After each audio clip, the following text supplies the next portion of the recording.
All right, well, I'm going to get started. So my name is Stephanie Nava. Thank you so much, everybody, for coming today.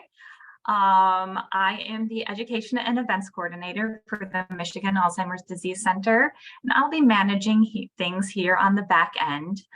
We will see Cindy Weinstein and Bruce Miller's presentation, and then we'll open things up for questions for the last about 20 minutes. So keep your questions in mind. You can enter those in the Q&A, and I'll filter through them. Hopefully we can get to everybody's question, but we'll definitely get to a large chunk of them. First off, I'd like to introduce Professor Cindy Weinstein. She's currently the Eli and Edith Broad Professor of English and has been at the California Institute of Technology since 1989, during which time she has published 3 monographs on American literature, edited several volumes, and taught classes on Herman Melville, Edgar Allan Poe, women's fiction, and Black literature. She received her BA in English and American Literature from Brandeis University, after which she went to UC Berkeley for her Ph.D. in English. She has had several administrative roles at Caltech, including a Vice Provost and Chief Diversity Officer. In 2018 and 2019, she was an Atlantic Fellow in the Global Brain Health Institute based at UCSF and Trinity College Dublin, where she studied neurology with an interdisciplinary group of scientists, artists, social scientists, and physicians. During this time, she worked with Dr. Bruce Miller on Finding the Right Words, which she has been awarded the Memoir Prize for Books. Also, to introduce Dr. Bruce Miller, Dr. Miller holds the A.W. and Mary Margaret Clausen Distinguished Professorship in Neurology at UC San Francisco, where he directs the Memory and Aging Center. He is a principal investigator at the NIH-sponsored Alzheimer's Disease Research Center and program project on the frontotemporal dementia. Additionally, he helps lead the Tau Consortium, the Bluefield Project to cure frontotemporal dementia, the UCSF Parkinson Spectrum Disorder Center, and the Global Brain Health Institute. He has been awarded the Potomacan Award from the American Academy of Neurology and elected to the National Academy of Medicine. We are so thankful to have both of you two here, and let's get started on our presentation. Honored to be here, Stephanie, and so admire the Michigan ADRC and Dr. Paulson. So we feel especially blessed today. Thank you. Thank you very much on my behalf as well. All right, so I'm going to go ahead and mute myself and stop my video so we can focus on you two. Okay, thank you so much, Stephanie. And as Bruce said, thank you to everyone at the Michigan ADRC for making this possible.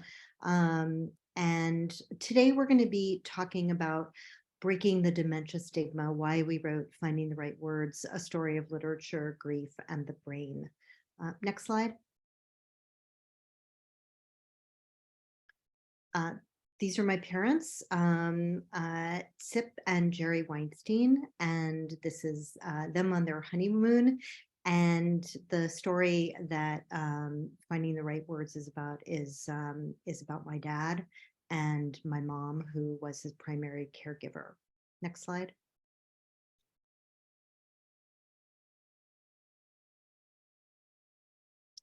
So Stephanie's already introduced me. I am an expert in US literature, primarily the 19th century, but I want to give Bruce an opportunity to introduce himself. Bruce?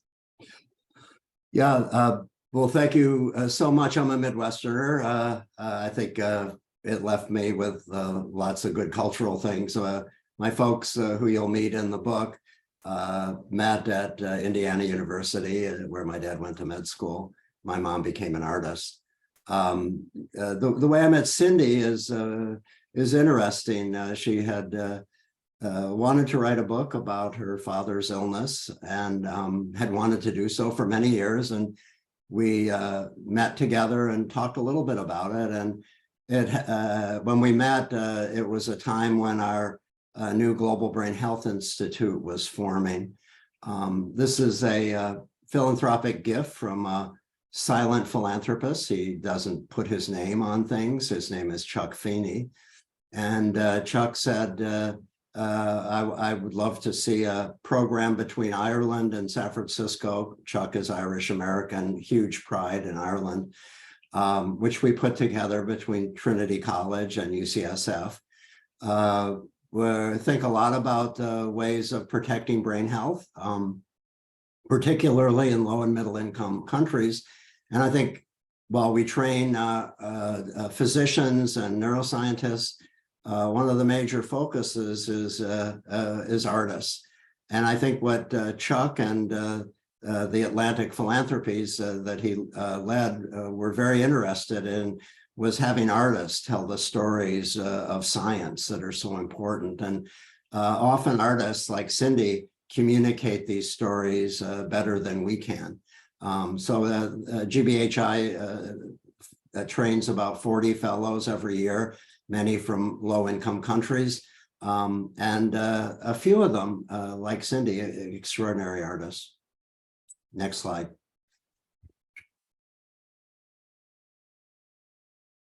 Thank you, Bruce. I wanted to give participants a sense of what Finding the Right Words is about and what it sounds like. And so in our presentation today, there are going to be 3 excerpts that we offer. This one is written by me. The other 2 will be exemplary of the kind of call and response structure of the book, which we will explain in a little bit. But I wanted to give you an idea of who my father was and why I felt so compelled to write a book about him. And I'll talk more about why I wanted to write it with Bruce. My dad worked incredibly hard. When I was little, he went to the office 6 days a week. And then as Apex Electrical Supply took off, the business he owned with my mother's brother, he worked 5 days a week and then 4.5 so he could golf on Friday afternoons. I used to love going with him to the office and typing on the wide girth Selectric typewriter or answering the phone, Apex Electrical Supply, may I help you? Best of all, though, was getting to ride in the grimy van with him when he was delivering cables, wires, whatever. In those days, there weren't minivans or SUVs, so being in an elevated seat high up on the road counted as a novel experience, as fun. He liked to bowl and dance. His bowling day was Thursday, my mom's Monday. They liked to go dancing at the Meadowbrook Ballroom in Cedar Grove, the town next to Verona. At every bar mitzvah, he would try to teach me how to dance. He liked Robert Goulet, who starred in a 1960s Broadway show called The Fantastics and sang Dad's favorite song, which was Try to Remember. Talk about foreshadowing. He also loved Cat Stevens' album Tea for the Tillerman and Roberta Flack's The First Time Ever I Saw Your Face. He wasn't materialistic, but he loved his Movado watch, a birthday present from my mother. No numbers, black face, and a diamond where the 12 would have been. He used to tell me I was afraid of my own shadow, and he was right. Drawing to death in a Maytag machine wasn't the only example. Here's a list: Dark, Clowns, Dolls Coming to Life, a Twilight Zone episode that I saw in Florida that scared the shit out of me for life. The Wicked Witch of the West, Her Skin, Her Laugh, The Monkeys. My 3rd grade teacher, who was mean and sent me home from school because she said the gray and beige checked hot pants I was wearing, which my mother had bought me as a birthday present, were too short. The first time I saw my Nana without her dentures, I didn't know she wore dentures, terrified me. Her face was disfigured, wizened, collapsed in on itself. Speaking of teeth, I recall my father going to the dentist and consistently refusing Novocaine. The dentist would try to change my dad's mind by telling him how much the procedure was going to hurt, but Dad wouldn't be swayed. I don't think it was entirely about being macho, though he definitely relished narrating the pain and the sound of the drill, all while not under the influence. He would say that he preferred the pain to the numbness. Here's more. He had an Aqua Dodge Dart and he loved it because it lasted forever. Years later, he bought a Dodge Swinger, brown body, cream colored roof, and hated it. That's when I first learned that the word lemon could be applied to cars. He also hated raisins, which upset my grandma Sarah because she liked to make regala, a bite-sized Jewish dessert, with them. He loved Grandma Sarah so much that when he went on a golfing vacation with some of his friends to Bermuda, he took time out of the short trip to visit her in Miami. I remember him saying how happy he was that he had done this because it was the last time he saw her before she died. Dad was like this. He took care of people. He made sure my brother knew how much he was loved, even while he was becoming a Buddhist. He made sure that my sister got a dog after my uncle retracted on a promise to give her one from his friend's litter. I think he bought Taka and brought him home the day of my uncle's betrayal or the next. The first time I saw my father cry was when he came home from the veterinarian, having put down Taka, our beloved dog of 13 years. I don't think I ever saw him cry about having Alzheimer's, at least I don't remember, but maybe I'm blocking it out. He loved my mother so much that when he got sick, she loved him back with all she had. And he loved me in ways big and small, in ways that make it necessary for me to write this book for him.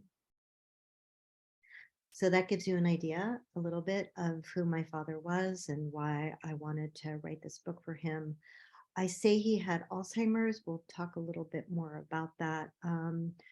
Turns out he actually had early onset Alzheimer's with the logopenic variant, and Bruce can explain that in a little bit. But when my dad was sick in the 1980s, everyone who had forgetfulness had Alzheimer's. We didn't have the kind of careful categorization of the diseases of dementia, Alzheimer's being one of them, and now we do. Next slide. So just briefly, some of the goals of the project. I was very committed to writing a book with a scientist, neurologist, a doctor. It was very important for me to have a kind of interdisciplinary crossover. I teach at Caltech, which is a STEM school, and I was well aware that not everyone understood their lives through the images in Moby Dick or the Scarlet Letter. And it was quite important for me to reach as many people as possible. And I did believe that having an expert in neurology and a clinician to boot would be exactly what was needed. Another goal was to help others, to make the science accessible, to find humor in the tragedy of my father's illness. And I wanted to share my own story of grief. It took me a very, very long time to write this book, to find Bruce. My father died in 1997.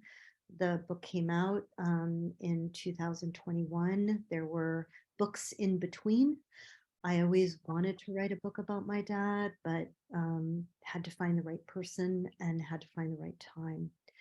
And I didn't know this was a goal, but the section that I just read is from the last chapter of the book on memory. And what I learned in the course of confronting my father's illness and learning about neurology and writing the story of my dad was that I had kind of hidden away some of the happiest memories of my father because the diagnosis had kind of just darkened everything that had come before. Bruce? Yeah, so at first I wasn't really sure I was going to do this. I think my first thoughts were I want to support our global brain health fellows, and Cindy came to me with this very wonderful, compelling project, and I quickly got sucked into it in a really good way. And some of the things that I hope to learn was, well, what is it like to work with a great writer, a professor of English who has written many books. I thought I got extraordinary teaching, and I wanted to tell a little bit about the history of dementia from my own idiosyncratic point of view, and how important Frank Benson, my primary mentor, and Jeff Cummings were, I thought, in shaping a new way of thinking about dementia. So that ended up being highlighted very much in the book. And also, I think when you write a book about taking care of people with degenerative diseases, one of the things that is often lacking is empathy, and that became very much a topic of our book together. So those were some of the project goals that I started with. Next slide, Stephanie.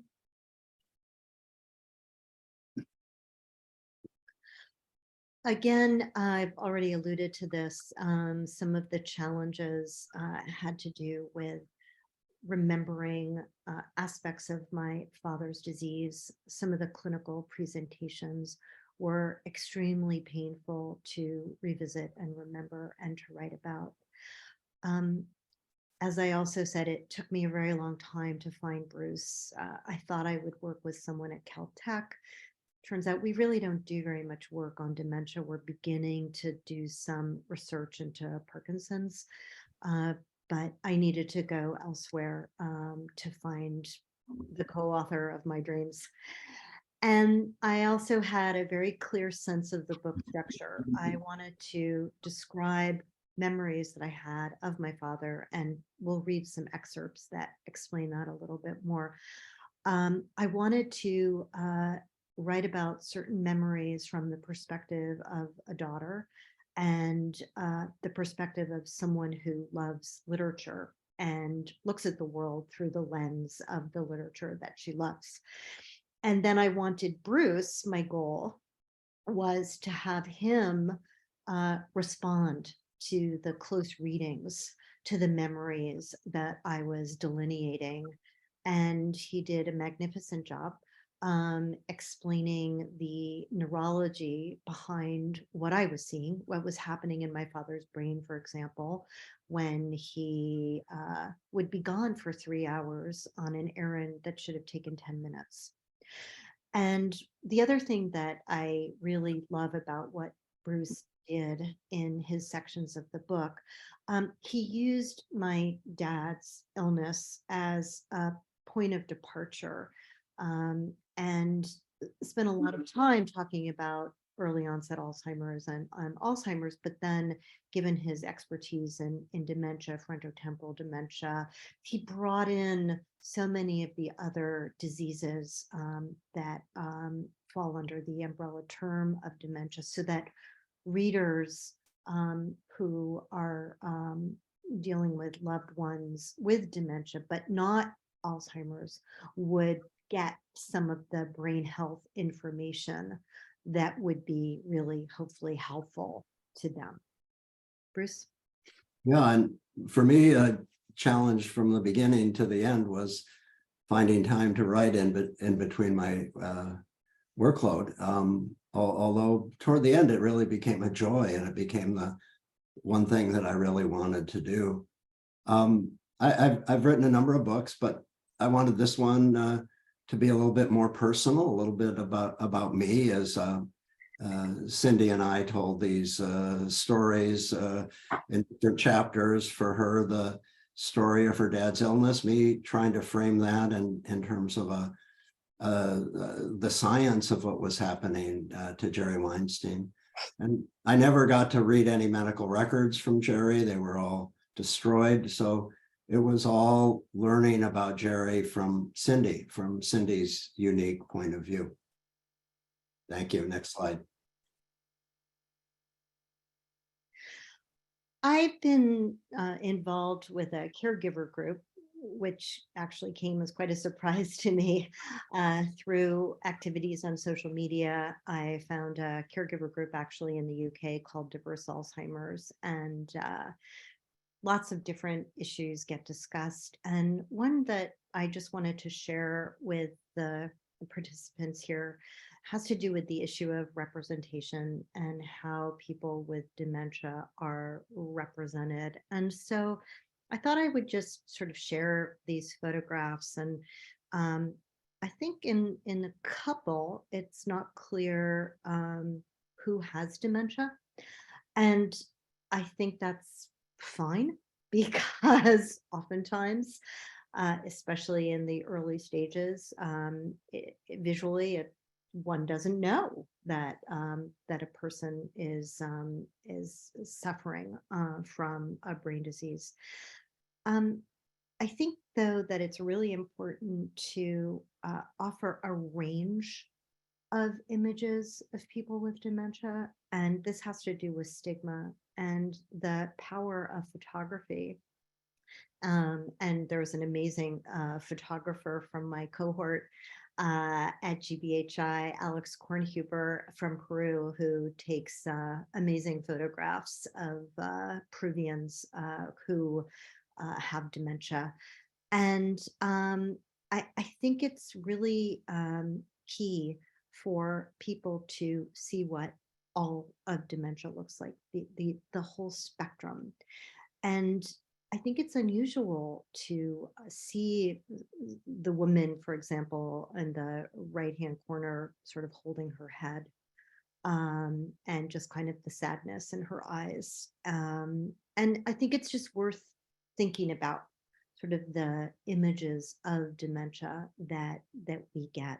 And it's also the case that dementia, I think I have this right, Bruce, correct me if I'm wrong, Dr. Paulson too, disproportionately affects African Americans in the US. And when I was looking at sort of stock images, shall we say, of people with dementia, the infrequency of representations of Black people with dementia was really striking.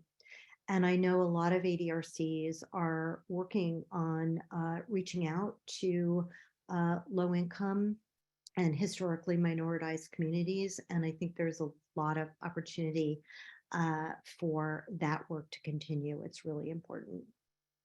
Next slide.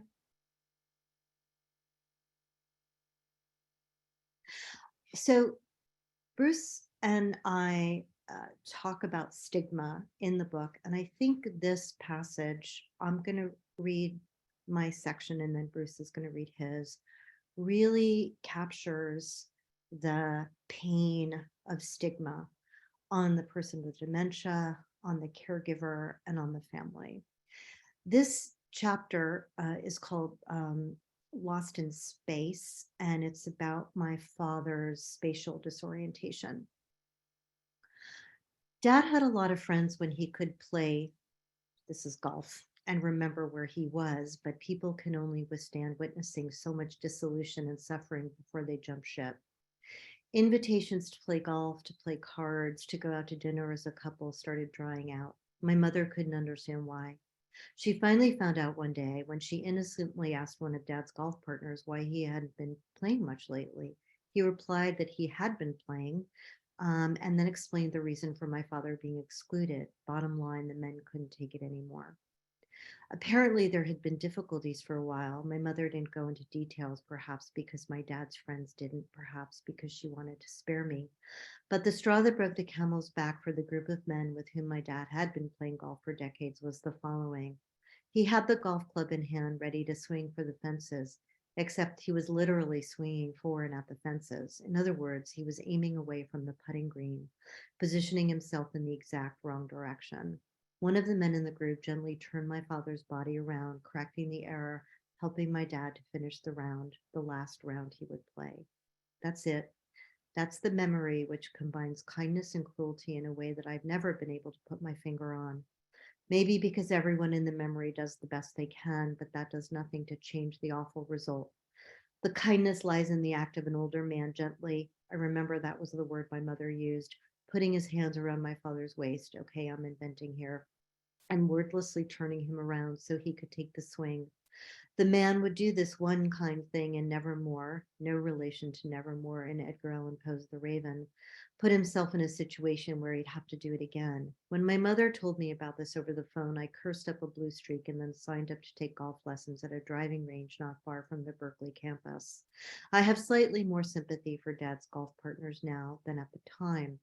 I think they were frightened that somehow Dad's illness was catching. Plus, they were men in their 60s, born in the 20s, and not your typical caregiving population. If they wouldn't play golf with Dad because his illness was interfering with their good time, I'd pick up the slack.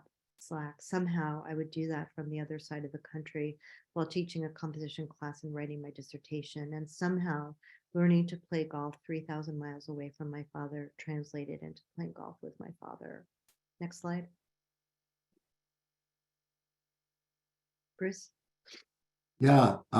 So in this chapter, I touched on two things about the science of what was happening to Jerry. One was his spatial disorientation, but the other was sort of how he was losing, in many ways, who he was, his sense of self, his connections to people. And I will add before I start reading here that I have met extraordinary male caregivers, but Jerry's friends just weren't among that group.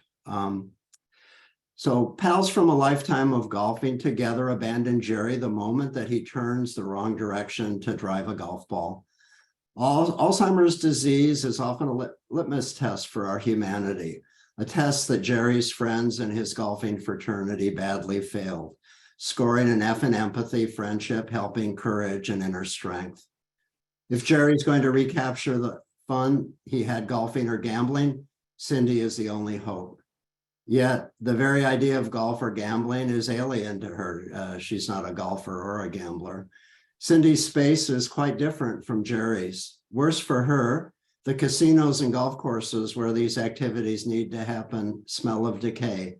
Las Vegas, Atlantic City, the golf courses of New Jersey, glittery places of hope and play for new American immigrants in the 30s, 40s, and 50s, seem old and stale to the children of these immigrants. These children, like Cindy, need new dreams and playgrounds, not places where their parents and grandparents are dying.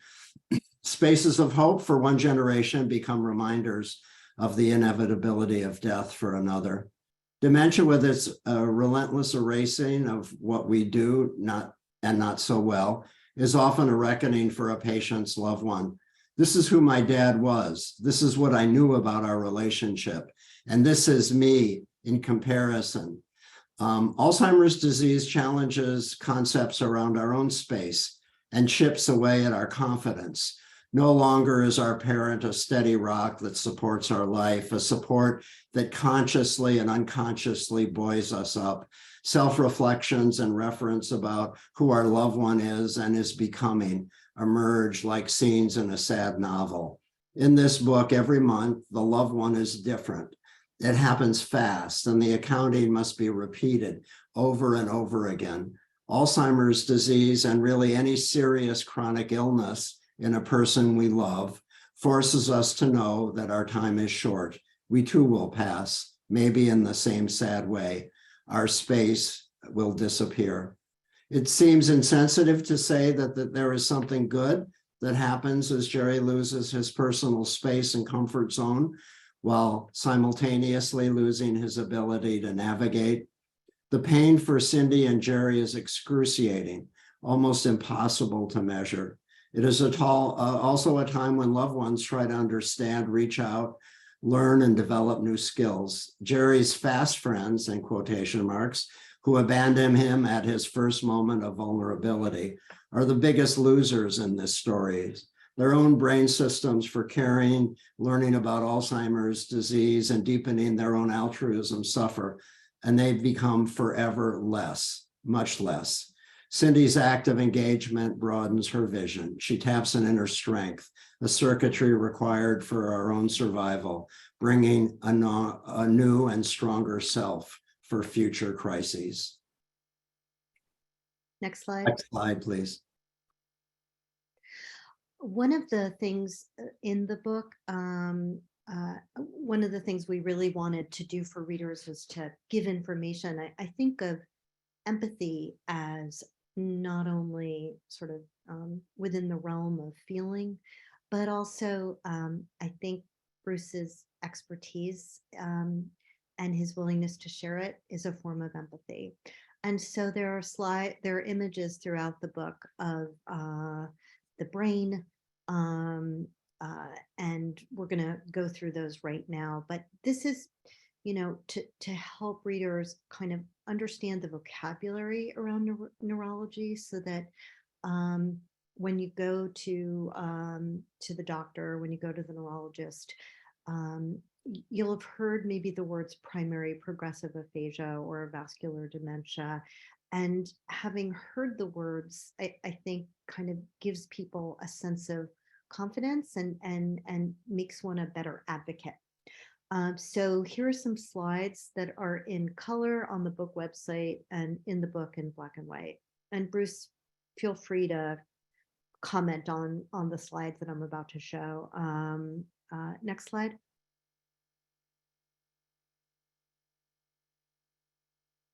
Do you want to say anything about this, Bruce? Or well, this is a very sophisticated audience, but I think what Cindy and I wanted to do is give a visual for people when we tried to talk in a very non-medical way, but I think some anatomic concepts came in. And Jerry's disease, we think, thinking backwards, began in his left posterior parietal temporal region. And he really struggled early on as his first symptoms to find words, hence the title of the book. So one of my colleagues, Maria Lugorno-Tempini, really coined this phrase, the logopenic variant of Alzheimer's disease, to capture people like Jerry, in whom the first evidence of the disease was word finding difficulty. And going backwards, we learned that these people had a predominant disease in the left posterior parieto-temporal region. Next slide, please.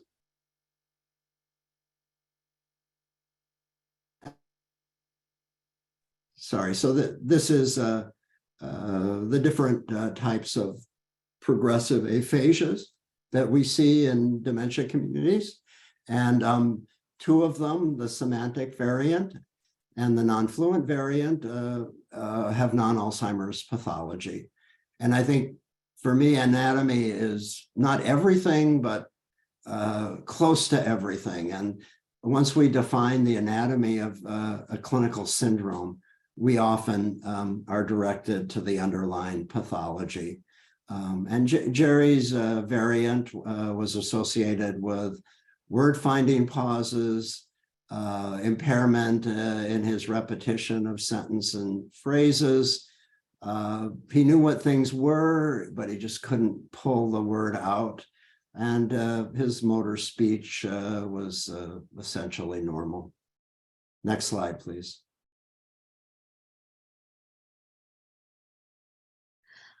I don't want to spend too much time on this, but as someone who studied neurology for a year, and as someone who is not a neurologist by any means, there were certain terms that I learned that were incredibly valuable. And I'll just mention a couple on this slide. One is the prodromal stage, and that is, and Bruce, correct me if I don't have this right, I think of that as the years when the disease is lurking in the brain, and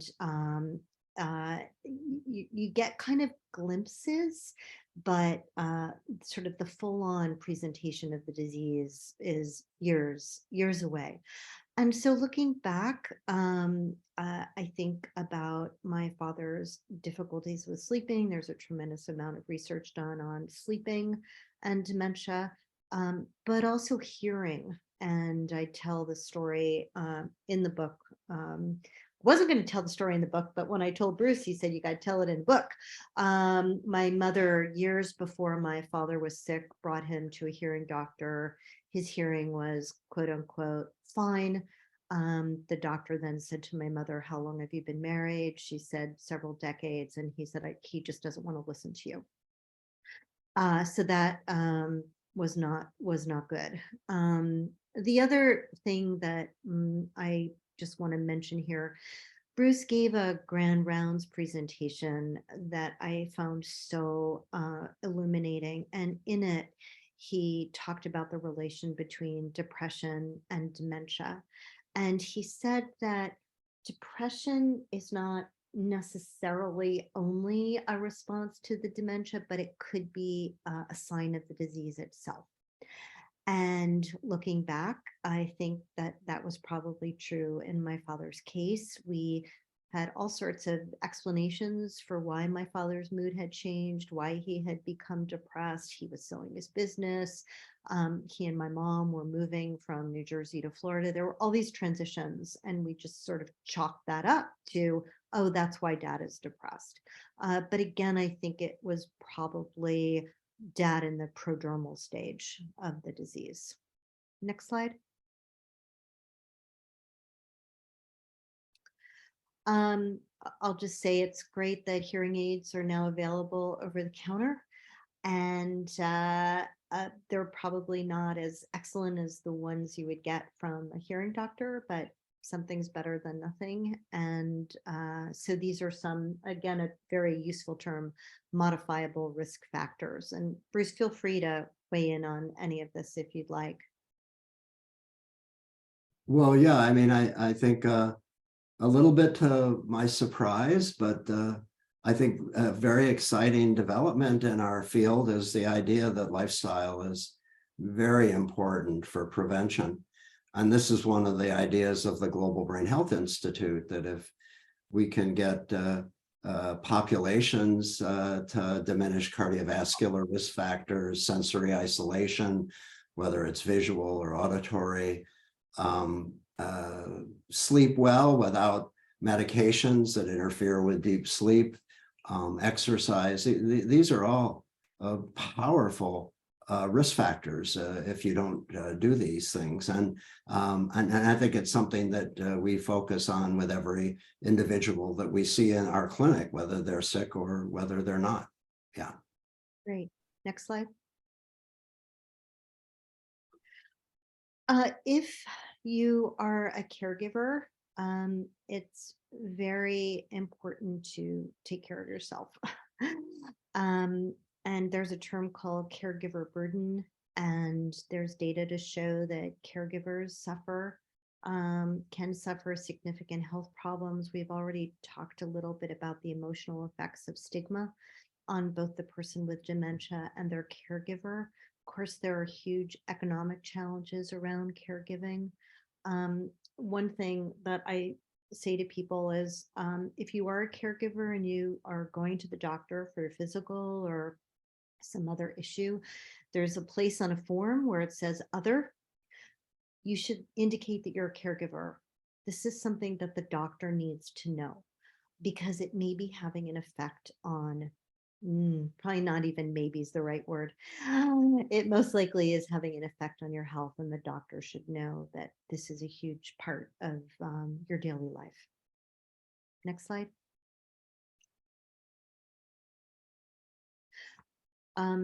Just some ideas if you are a caregiver, keeping a journal, joining a support group, asking for help, trying to be patient with yourself.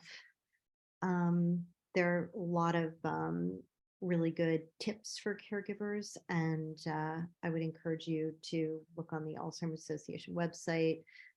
This is an article that I co-wrote with Elise Verone, who works on elder care. So just wanting to emphasize the importance of caregivers taking care of themselves. Next slide. We're going to read one more section from the book, which speaks to the word finding issue that Bruce was talking about in the primary progressive aphasia slide, and then we'll conclude and take your questions. So next slide.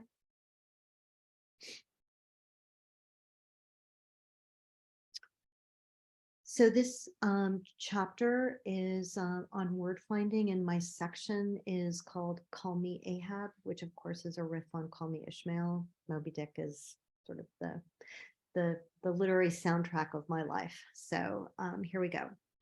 It was a beautiful spring day in Berkeley, and that evening we were going to make dinner at my house. Dad wanted a salad with his chicken. This seemed like a rather straightforward proposition until we got closer to the market, and Dad realized he wanted something very specific in his salad but couldn't remember what it was. I was always good with words, having been trained in the arts of playing Scrabble at a very young age with a very competitive mother, and then spending hours on the New York Times crossword puzzle as a college student pre-Google. I was therefore confident that I could help Dad get to the right word with little fuss. Cocky, rational me went into problem-solving mode. Initially, I thought he wanted a certain kind of lettuce and not just iceberg. We were in Berkeley after all, and Dad had succumbed to the charms of the gourmet ghetto with its gorgeous produce and cheese varieties. Arugula, no. Red leaf, no. He made it clear that it wasn't lettuce that he wanted, but it was something in the salad. Goat cheese, no. Tomatoes, no. Chickpeas, no. Sprouts, no. I was starting to get a little antsy myself as I realized I wasn't hitting my mark. Dad picked up his pace as if speed would help him find the word more quickly, as if the word were running away from him, and walking faster would help him catch it. I suggested that we might be able to figure out what it was that he wanted once we got to the market and we could go through the aisles. For some reason, I was set on the idea that it was chickpeas that he wanted, but he just wasn't connecting the word to the thing. Thus, I gently directed us toward the beans. Bad move. He got angry not only because he didn't want chickpeas, but also because he realized that I was behaving as if I thought he didn't know what the word chickpea referred to. He was right to be angry, and I was right to treat him like a child because he was one, sort of. I now see his anger as a good thing. He was angry that I was treating him like a child, and he was healthy enough to know it. As the disease progressed, I came to miss that anger because it had confirmed for me that some structures remained in place. He was still my father and I his child. Absent the anger, that was gone. He was gone too, and so was I. Next slide. I regrouped us and walked toward the produce aisle. He told me it wasn't anything like that, as in nothing refrigerated. What the fuck was it? Capers? I didn't think he liked capers, but the past was pretty irrelevant, as I also thought he knew the woman to whom he'd been married for over 30 years. At a certain point, my dad's desperation became my own. No longer were we walking through the various aisles, which was another one of my initial strategies. Saunter through the aisle and maybe he'll see what he wants, and that will be that. Considering other things we might have wanted with dinner, it was all about finding whatever it was that we were looking for, our white whale. Who knew it was croutons? The two of us began a frantic search through the aisles. With fear and hope, I watched my dad looking at the various cans and boxes of stuff on the shelves, his expression turning from hope to disappointment to sadness and back again, with each swift rejection of not seeing the thing he could not name. I decided it would be worse for me to keep guessing, so I shut my mouth and just kept him company on his heartbreaking journey through the supermarket. Eventually, we found the croutons. Dad's face lit up. He was so incredibly happy I could have cried for joy myself. It was over. The relief was physical. Our hunt through the oceans of salad paraphernalia was over. We could go home, make the damn salad, and eat. Until my dad decided that he wanted to rent a movie. I'll cut to the chase and tell you it was Ferris Bueller's Day Off, but my dad couldn't find the words, and so we started all over again. And now Bruce is going to read his response to this section. Next slide. A crouton is a small square-shaped piece of fried bread that is placed into soups or salads. The crouton originated in France in the 1800s, where a rich and complex food culture was emerging, and humans were creating a new way of cooking and eating. Croutons are an acquired taste, rarely appreciated by young children, but by early adulthood, many of us begin to enjoy the aesthetic of eating a soft and chewy green salad with dressing that is dotted with hard and crunchy croutons. The actual origin of crouton is from the Latin word crute, which signifies crust. As is often the case with the English language, simply following phonetic rules doesn't help us to spell crouton. Rather, we associate the orthograph, the written picture of crouton, the written constellation of letters, with the meaning for the word, which allows us to remember the correct pronunciation. Most of us infrequently speak about or write the word crouton as a word that is used with low frequency by most people, unless, of course, we are cooks and place croutons in salads every day, or fanatically eat salads with croutons on a daily basis. Ordinarily, words that we use frequently, like mother, father, shirt, cup, table, or house, are more facilely produced than a word like crouton. Therefore, it is not surprising that Jerry Weinstein, as part of his inability to name items, anomia, had difficulty generating crouton during a conversation with his daughter. Jerry's struggle to remember crouton is the first moment that Cindy becomes aware that he is having cognitive issues. Anomia is one of the earliest manifestations of Jerry's Alzheimer's disease. Soon afterwards, Cindy realizes there are other signs of trouble. Jerry was never much of a reader, but now his spelling is off and his writing is shaky. How disturbing for Cindy, a voracious reader, writer, and emerging literary critic, to see her father struggle to name, spell, or write. A steady cascade of losses soon follows, and like many, Cindy watches her beloved parent descend into the dementia of Alzheimer's disease. Next slide, please. So that's our presentation. Stephanie, perhaps you can, or Dr. Paulson, I'm not sure who, might let us know if the participants have any questions. Can I start off with a comment? By all means. Cindy and Bruce, thank you so much. That was very moving and very powerful. And I imagine the challenge of working together was in finding the structure. It took some time, but it's clear that you developed a tremendous relationship, and the call and response is fantastic. I wanted to ask you, Cindy, you talked about part of what this experience was the struggle of remembering your father and the events of your father. And one of the first things you mentioned is that he loved your mother so much and that she cared for him fully. And I wondered if in your recollection of memories, also there was remembering your mother and the difficulties of the caregiving that she was experiencing on a daily basis. Is there anything you would like to say about that? That's really a Great. wonderful question. And it's interesting. I should say, my mother didn't even want she didn't want me to know that my dad was sick. She tried to protect me. They were on the East Coast. I was in California, and with good reason. She was really worried that if I knew dad was sick, I would want to drop everything and leave the program at Berkeley and come and be another caregiver. And deciding not to do that, I was never asked to do that. And I know my parents would not have wanted me to do that. But making that decision to stay in Berkeley was another reason I needed to write this book, to sort of revisit the guilt, the regret, the sadness, the grief of having such a secondhand relationship to this disease that was destroying my father, and having such an impact on my mother. And I answer your question with that preface in order to then say she was never really very communicative about what she was experiencing.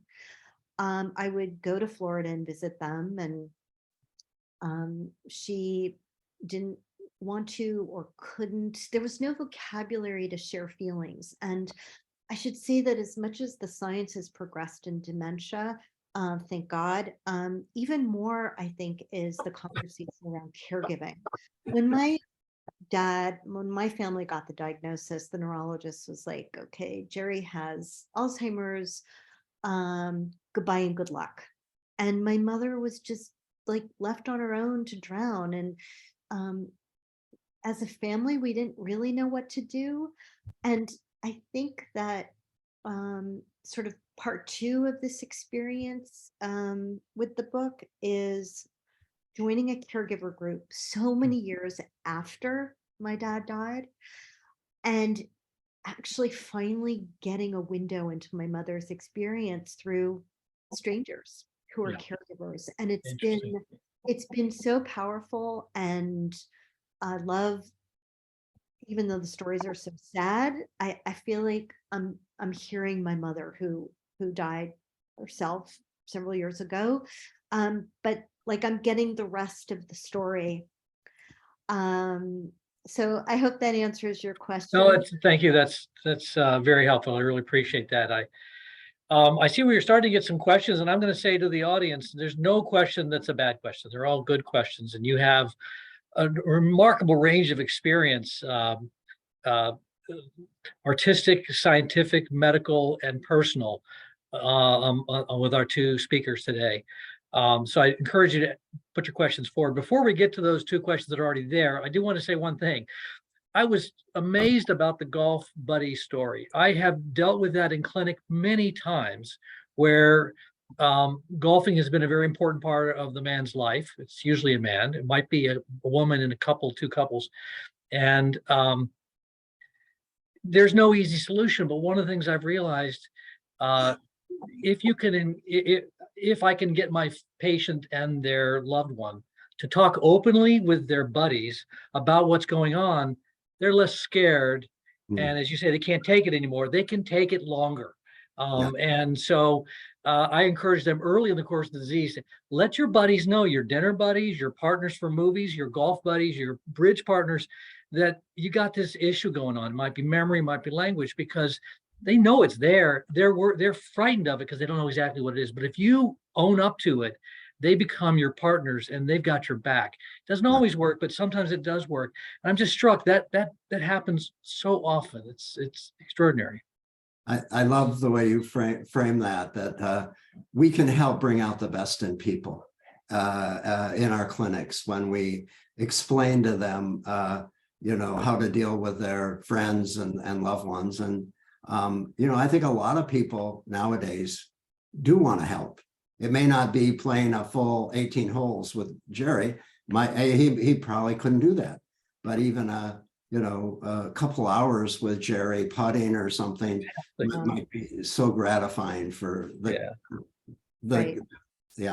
It's I'm on my last comment before I go and let people ask you questions, but the science is fantastic to see the cutting edge change that are occurring in our understanding of the various forms of dementia. But the reality is in the clinic, a lot of what I do, and I'm sure what Bruce does, is you feel a little bit like you're a country doc. You're trying to help people live their lives. Yes. And sometimes it's talking about diet and exercise. Sometimes it's talking about how you're going to talk to your bridge buddies. Mm-hmm. So I have to go to clinic. I want to say thank you to both of you. Stephanie, I want to get a copy of this book. I don't have a copy, and I want to know how to get it, and I want to get some copies for our center so that we can distribute them. But awesome. I got to go, and I'll leave you to handle the questions. Okay. Perfect. Sounds good. Nice to meet Thank you. Nice to meet you, Cindy. Bye. I just wanted to comment on what Hank said in terms of almost always my first words to a caregiver and their loved one is, you have done an incredible job with this as a couple, both of you. And I think a lot of times the caregivers have been criticized and told by friends or family that they're doing something wrong and you should be putting them on this great, as we know, fraudulent, system to make them better. And so I think just reinforcing for them, the quality of how they have approached this is really important, validating the caregiver. All right. Well, we're going to go ahead and get into questions. I just want to point out that I sent a Qualtrics evaluation in our chat. So if you have time, please fill out the evaluation form. There'll also be a follow-up email sent out tomorrow with all that information as well, if you don't write that down. All right. So first question. This says, my dementia was found in the frontal temporal lobe, finally by PET scan of the brain 2 years ago after many other tests. Can you recommend a book to help my children understand this type of dementia? It seems rare. Yes. I think there are not enough books about frontotemporal dementia. It's really a passion of mine. I've written a book. It's too scientific, I think, for some people, but it's called Frontotemporal Dementia. It's with Oxford Press, and it certainly gives an overview of many aspects of this. There's also a book written in association with the Society for Frontotemporal Dementia about caregiving in particular. And so this is a book I would strongly recommend, and we can, send you the name of that book, and Stephanie can get it to you. But great question. Yeah. I would also recommend, Bruce is very modest, so this would not come to mind, but he was on a 60 Minutes segment with Forrest Whitaker that talked about frontotemporal dementia. So Bruce, that would also be something that this person's children should take a look at. And also there's a play that has been written by that's right, Jake yeah. Roeder, who is one of our fellows, and it's called Unraveled, and you can see it on the internet. And it tells, I think, a very moving story of a woman called Ann Adams, who I work with, who became obsessed with Ravel and became a brilliant artist. But it's also the story of Ravel, and who had a progressive aphasia. And so I think this is why artists are so important for telling the story, because they do it better than we scientists do. All right, another question. This was really excellent. Thank you. I wondered what you found most helpful in working together collaboratively, especially for scientists. What do you want to say, Cindy? Let's see. I couldn't have written the book without Bruce. As we said, there was a vision for the book, and I needed someone who could explain to readers in a clear way the complexities of the science. And for me, I had been kind of stuck in my grief, like in a hall of mirrors a little bit, and had a feeling that maybe if I understood what was happening in my father's brain, that would be helpful. It was an intuition, which turned out to be true. And then I should also say that Bruce was an amazing literary critic. I would tell him stories and he would say that needs to go into the book. So I didn't think I was going to be writing a chapter on diagnosis, and turns out that was the first chapter of the book. I thought the memory chapter was going to be the first chapter, because when I started at UCSF, my knowledge of dementia was so limited. I thought Alzheimer's was only about memory. I'd never heard the term early onset. I certainly had not heard the word logopenic variant. Then it turned out that memory was the last chapter, because I think it was the most challenging chapter for Bruce to write. So it came at the end for him, but then it came at the end for me for a really different reason.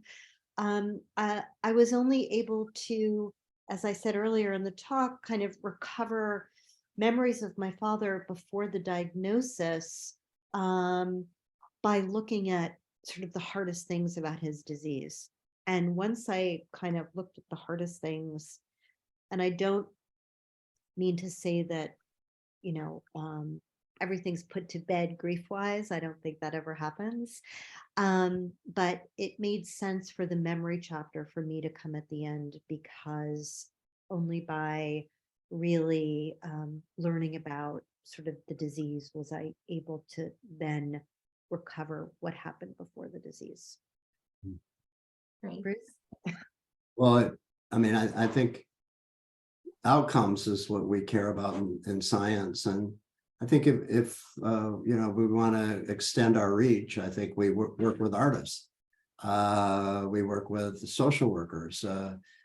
We work with people who can understand things that we don't, and teach us about it. So for me, it was absolutely glorious working with Cindy, thinking about how to write, how to tell a story. And that's with you forever. And so I think it helps me in my everyday work, thinking about the point of view of a daughter of a very wonderful man who became very sick. And it made me think a bit about my dad, who passed from not a degenerative disease, but a brain tumor, but similar issues. And so I uncovered memories in a good way too. Yeah, I definitely felt when I was reading it, it acted also as a bit of a therapy for you, being able to, go through these emotions and write them down. And it was a great book to read. I'm really glad that I took the time out and I went through it. Thank you, Stephanie. Kind. Thank you, Stephanie. Do we have any other questions? No, we're just about time to wrap things up.